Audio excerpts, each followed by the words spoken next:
Giancarlo Stanton and the Miami Marlins travel to New York to face the Mets. Rip right field towards the corner. The pregame's at 3:30 Eastern, followed by first pitch at 4:30. Saturday on ESPN Radio. Adante, Woody Page, Israel Gutierrez, Kate Fagan. Hi, Kate. Today, pardon the interruption, Kobe the last season, Scary King, ... hello, and Will Smith, the not-so-fresh Prince of Milwaukee. Can't do that. How come he don't want me, though? Let's go around the horn. Here, check it out, Uncle Phil. We start, of course, news of the day. How are you all mentally handling hearing Mitch Kupchak say Kobe told him this season is his last with the Lakers? Jay, other than it meaning you old, what do you make of today's news? I remember when he was a young whippersnapper coming to the league as a teenager, but what Mitch Kupchak had to say today about Kobe Bryant doesn't come as a surprise. It falls in line with what we've heard Kobe say, that the last season, that this would be his last season. Falls in line with what Mitch Kupchak has been saying. I think the interesting twist is that apparently the number 2 draft choice and what that could mean for who Kobe could play with hasn't changed his mind yet, doesn't have him rethinking retirement. But I think he wants to play out this season and that's it. I don't think he wants to go through the rigors of what it takes to play at the level that he's accustomed to. Mm-hmm. He's running out of patience and energy. Do you read anything into last season with the Lakers? Could be last season somewhere else for another season? No, I think it's very important for him to play his entire career wearing one jersey. Woodrow, how about you? Jay, I think you're too far in the forest to see the trees. I think from a distance we can see what Tony was just talking about. Yes, maybe he's going to finish his career in the NBA next year, or maybe he's going to go to the Spurs because he talks about the rebirth of the Spurs. So you think there's something to this, that it's only last season with the Lakers? He's not emphasizing it'll be the last year I ever play basketball. I mean, what if he goes to Europe, where he grew up, where he's born? I think it's a possibility that if they get a great draft choice, they have a good year, he comes back, he averages 25 points, he's going to rethink this. So I will see it when I believe it. Gutierrez. I'm not sure what that means, Woody. But here's the thing. J.A., one of the things you mentioned, it doesn't really fall in line with a lot of things, but it also doesn't fall in line with what Kobe's sort of M.O. is, right? Because he's only got one more goal in this game, and that's to win a 6th championship. That's to, match his idol, Michael Jordan. And it doesn't seem, no matter who they draft at number 2, doesn't seem like this will be the year that the Lakers can recover and win a championship. So therefore, if he goes through the physical rigors, if he has a good year despite all of that and feels good at the end, I wouldn't be shocked if he says, you know what, let me change up my role, let me go to a new team, because if it wasn't too good for Michael Jordan to do, it's not too good for Kobe Bryant. Gobsmacked now. That's 2 that think he would play somewhere else next year after this one. Fagan, how about you? I don't think he would play anywhere else. I think J.A. is right that he wants to be one of those guys who only wears one uniform. But what does surprise me about this is I never saw this being the swan song for Kobe. I never thought of him as one of those guys who wanted to play this tour, in this last year tour where every arena he goes to, people are going to know it's his quote-unquote last stand. That just doesn't seem like Kobe to me. Kobe to me seems like the guy who plays the year out, and then the second it's done, he goes, I'm out. That's Don, you want to address that? Before he can think about playing another season, he needs to show he can get through an entire season without breaking down. That's something he hasn't done since 2011-12. Gutierrez? Well, that kind of opens the door. Kupchak said they probably won't do a farewell tour unless it's 100% certain. So if you don't see a farewell tour, then it opens up the opportunity for him to continue on after next year. I think it just means you're all old. That's what I think. Kobe, thinking about it at the end, means you are all old. We'll move on. Rockets, Warriors now. Here's the last possession. The decision to not go to the basket. Missing Terrence Jones cutting to the basket. A pass to an open Dwight Howard 28 feet from the basket with 3 seconds left. That doesn't do anybody any good. And then eaten up by the double team. Woody, are you going to say Harden lost this? McHale lost it by not calling the timeout? Or the Warriors won it? I'm going to put it on Harden. I think that he had situations there, 3 or 4, where there could have been a different outcome to that game. I think when he was trapped initially, where does he go? He could have called a timeout instead of passing it to Howard. What's Howard going to do with it 40 feet from the court, except give it back to him? He's still covered by 2 guys, including Curry. Why don't you call a timeout, give yourself 3 seconds at that point, knowing you can't. The only open player you've got is on the other side of the court in the corner. You can't get the ball. So you think the error was not calling a anywhere. timeout when things broke down with about 3 seconds left? Israel, you agree with this? I agree with that to a certain extent. I'm sort of splitting up the fault into thirds. It could be a third Harden, a third Kevin McHale, and a third credit to the Warriors. In large part because of what he said, I agree with. There were opportunities to call a timeout there. First of all, the beginning of the play, it was 2-on-3. Now, you could say guys go through, 2-on-3s or against 2 defenders all the time on the fast break, but still, in this situation, maybe if you're Kevin McHale, you see that and say, hey, timeout. Again, when he passed it to Dwight Howard, nothing good is going to happen on that play when you've got your center at the top of the circle. Kevin McHale could have screamed, called timeout, maybe giving him 2.5 seconds. Is it possible Harden just saw a red jersey at that point and thought, well, maybe. And that's what he said. Yeah. And that's what he said. But I think McHale also could have called a timeout. But I also think you got to give credit to the Warriors for coming to trap Klay Thompson, coming to trap, giving Harden the double team because you knew with Steph on him, he was going to try to get that shot. Your view of the last possession?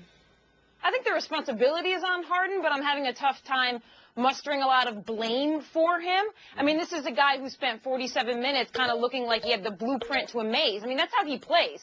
He ends up in the right spots all of the time, and then at the end there, you see him malfunction. But the one thing I'll add that I think played into this is that he had that open jumper with about 4 seconds left, and I think he thought to himself that they were only down 1. So he didn't need to take that difficult of a shot. So I think he was thinking, I got to try to get to the rim here. So I do put it on Harden, but I really can't get too upset with him in that Donnie, how about you?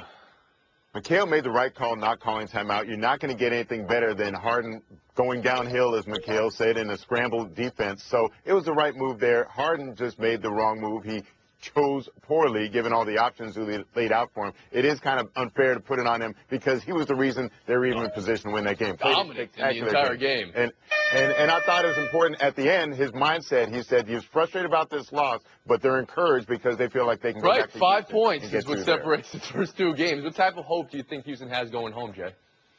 Yeah, I think they can get these next 2, and then they've shown that they can compete and put themselves in position to win at Oracle Arena. Yeah, if I'm the Rockets with that red glare after the game, I think I'm going home and win 2 games. I'm motivated, make some tweaks, and I think I'm still in the series. I think Rockets take game 3. Past that, not certain. Fagan? Yeah, I think they split at home, and then Golden State comes back and wins it at Oracle. Cavs Hawks tonight. Mary Carl is a Wolverine and self-healing, and it's a game-time decision after that. Kyrie Irving is Uncle Drew and creaky and questionable. Skip shoot around today. Is he?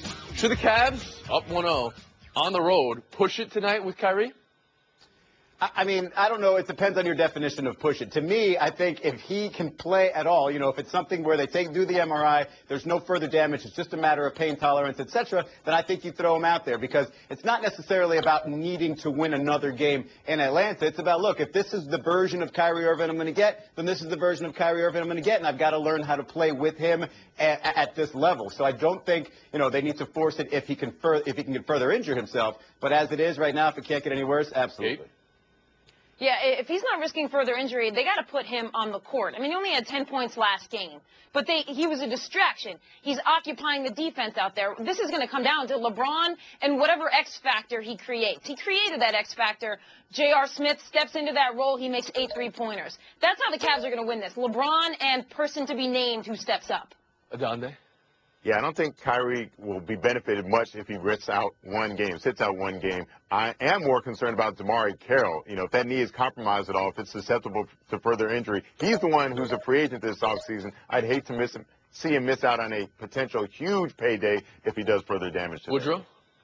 I think Irving should sit out tonight. I look at the big picture here. I'm more cautious than you guys would say. Throw him into the game. It's like you're throwing it into the dumpster there. No, I sit him out. I'm looking at the situation that we're going to be in the finals. If I'm the Cavaliers, we're going to be in the finals. We're going to need him for the long run. If we do risk injury, Kate, and he gets more injured, I think we're in deep trouble if I'm the Cavaliers. Israel, you want to address that? No, not really. I'm from Miami, though, and I don't know if I'm allowed to address this, though, but the irony of LeBron James going to a younger team with younger teammates, and all of a sudden 2 of his big 3 not going to be there for him potentially in the conference finals. Oh, you're just wondering aloud. This just struck you now, and you wanted to say this aloud. I'm just saying. I'm just muting. Adonde, 9.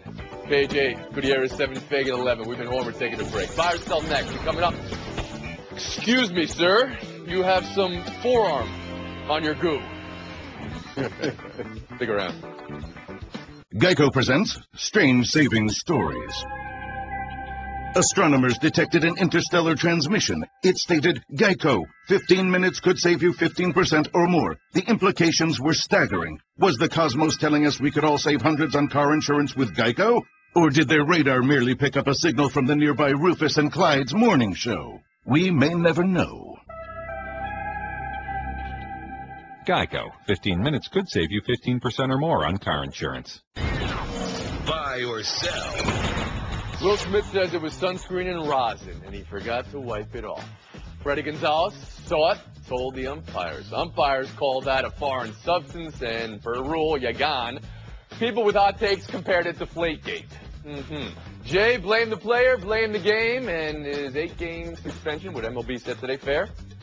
I blame Will Smith, and he gets as many games as MLB wants to dish out because he was so blatant about it. There's supposed to be a little artistry to cheating. Be subtle about it. This is the equivalent of a batter in the on-deck circle drilling a hole in his bat and sticking cork in it in front of everyone in the stadium to see. I actually think I'd like to see that. Woody, how about you?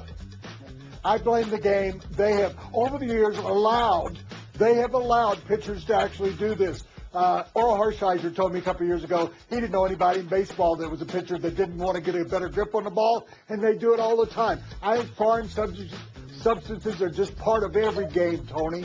Israel. Here's how you know these baseball, what they allow, what they don't allow, gets a little bit too confusing. When Will Smith gets busted for blatantly cheating and then is yelling at the opposing dugout saying, how dare you bust me for blatantly cheating, I think there's got to be some confusion there, right? Like, that doesn't make any sense. Kate.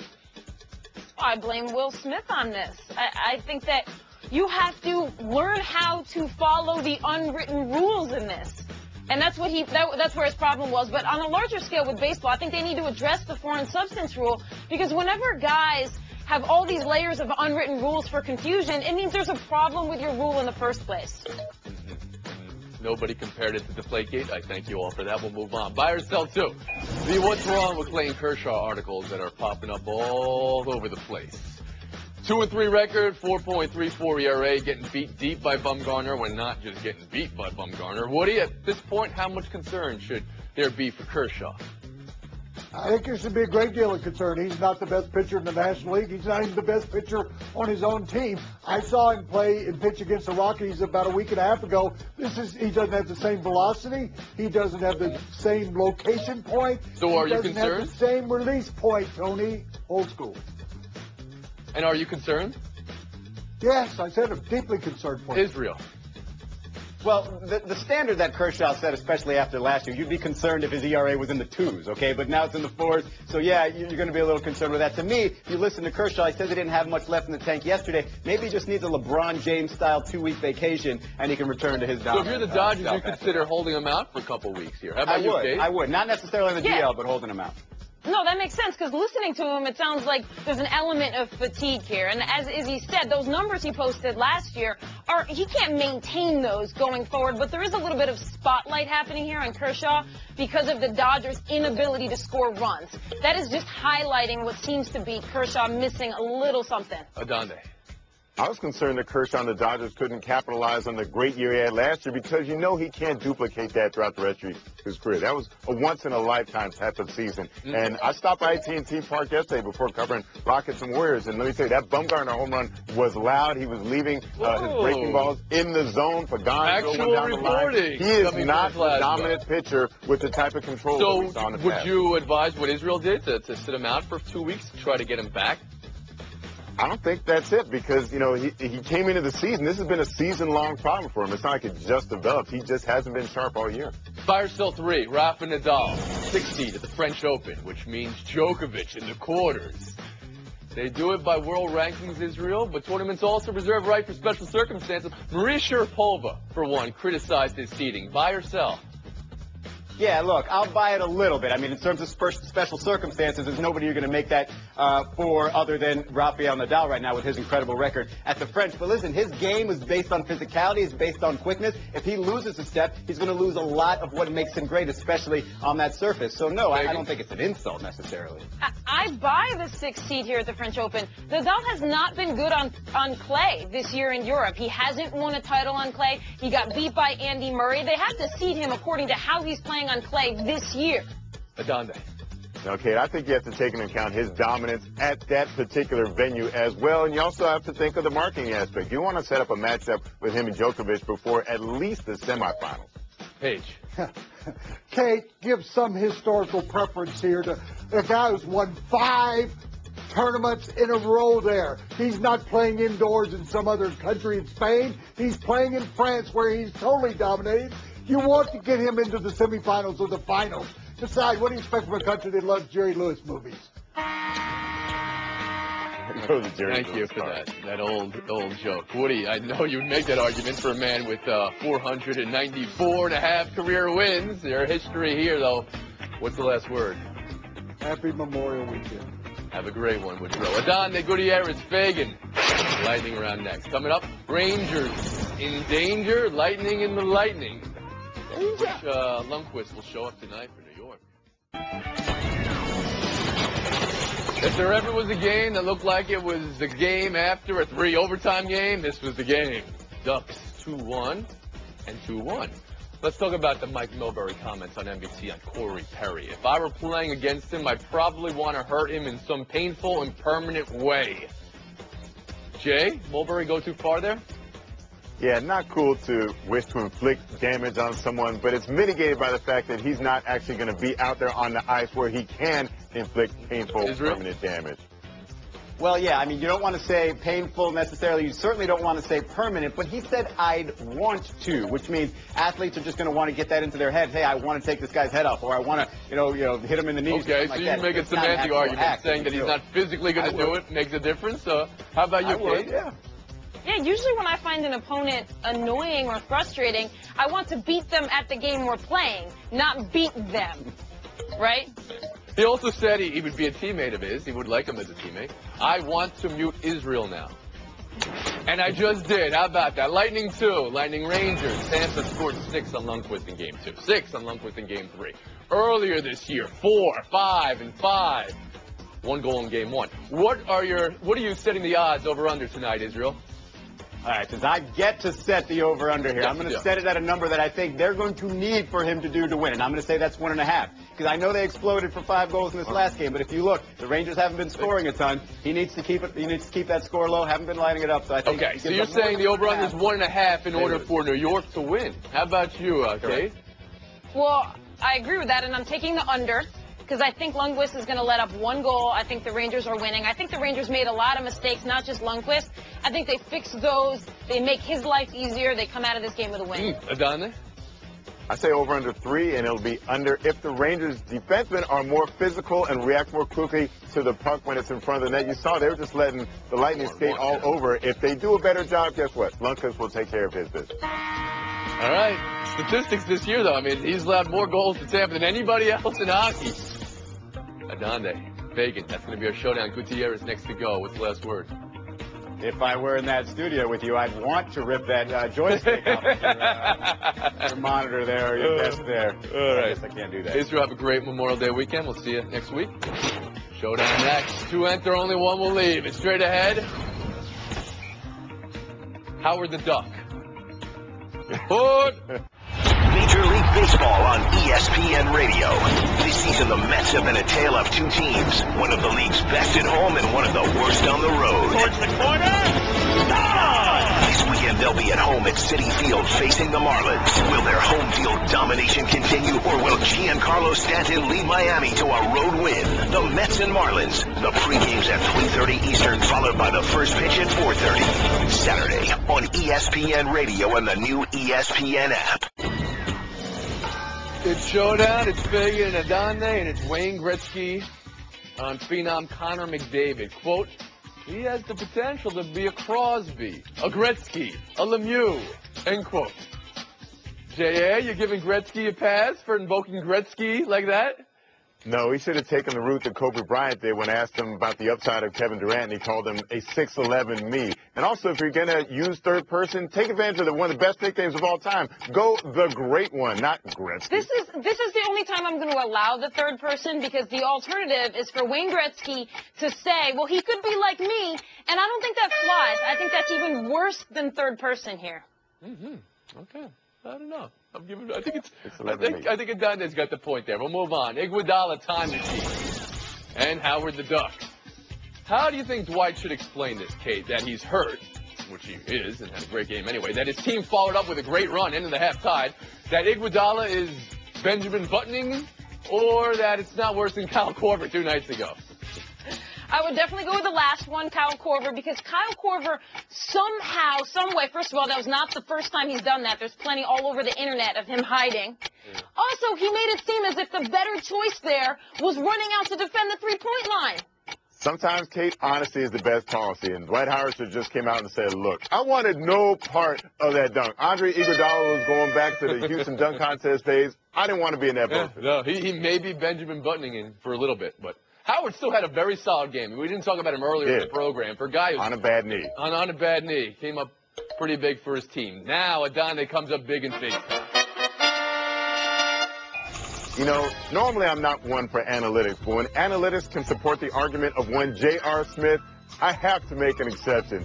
J.R. Smith the other day said he'd rather take a contested shot than an open shot because contested or open shots are kind of boring. Guess what? The numbers support him. They show that he's shooting 40% on open shots and 48% on contested shots. So somehow the twisted logic of J.R. Smith is actually supported by the numbers. You didn't think there was a number that would make J.R. Smith look good. He kind of defies the numbers. No, this one makes him look good. He knows what he's talking about. He's also helping the Cavs get to the finals, by the way. Kobe had a tweet about Steph Curry, but it applies to J.R. Smith as well yesterday. He said, when the shots you take are the shots the defense wants, but you take the shots that you're comfortable taking, that's the riddle for basketball. I think it applies to J.R. Follow that. We're off for Memorial Day, so a 95.5-hour break. Miguel Cabrera leads the Detroit Tigers into Anaheim to face Mike Trout and the Los Angeles Angels. The pregame's at 7 Eastern, followed by first pitch at 8, Sunday on ESPN2 and on ESPN Radio.